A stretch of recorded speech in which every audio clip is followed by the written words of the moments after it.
This week's story is The Cool Bean by John Jory, one of our favorites from the series, with the bad seed, the smart cookie, and many more.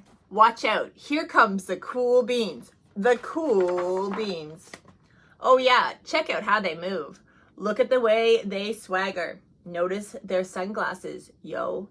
The cool beans are known all over the school, from house to house, across town, beyond county lines. In the olden days last year, we were all one big pot of beans. We were a mixed bag, but somehow it worked.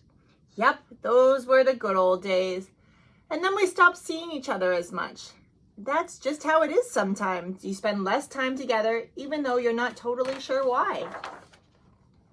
I watched as the beans I knew so well, the beans from my own pod, they became the cool beans. They were so cool. One of them could play guitar. Cool. One of them could draw the best superheroes. Cool. And one of them could jump higher than any bean I've ever known. Cool. Me? Well, I mostly stayed the same.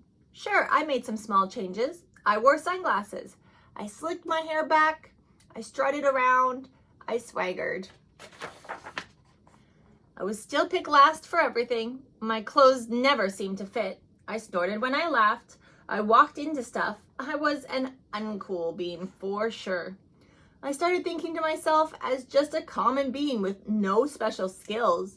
I couldn't compete, so I didn't even try. I'd never be a cool bean. It seemed like there were two types of beans in the world. There were the cool beans, and then beans like me. The days all blended together. I lived my life, and things were just okay. I took tests and ate lunches and mostly kept to myself. The cool beans kept being cool. I mean, sure, I miss them a bit, but it's not like I was going to say anything. I felt like all that coolness had gotten in the way of our friendship. And that's how it went, until one day.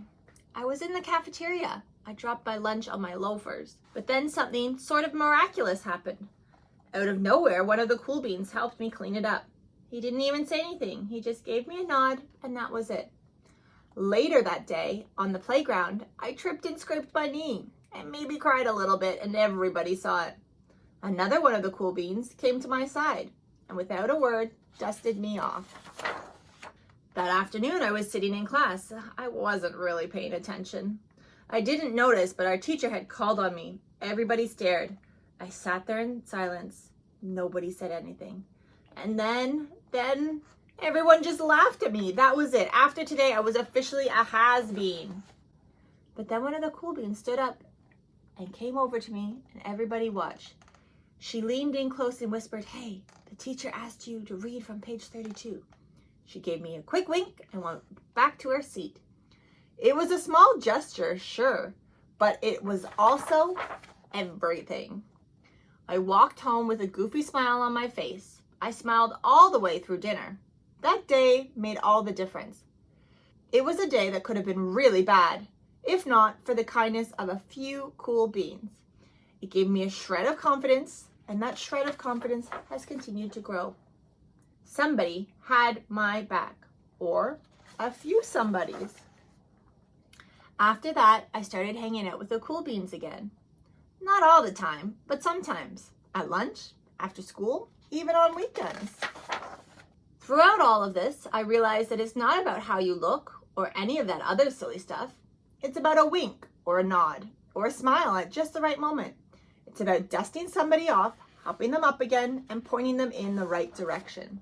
You need a hand? Yes, please. Now, that's cool.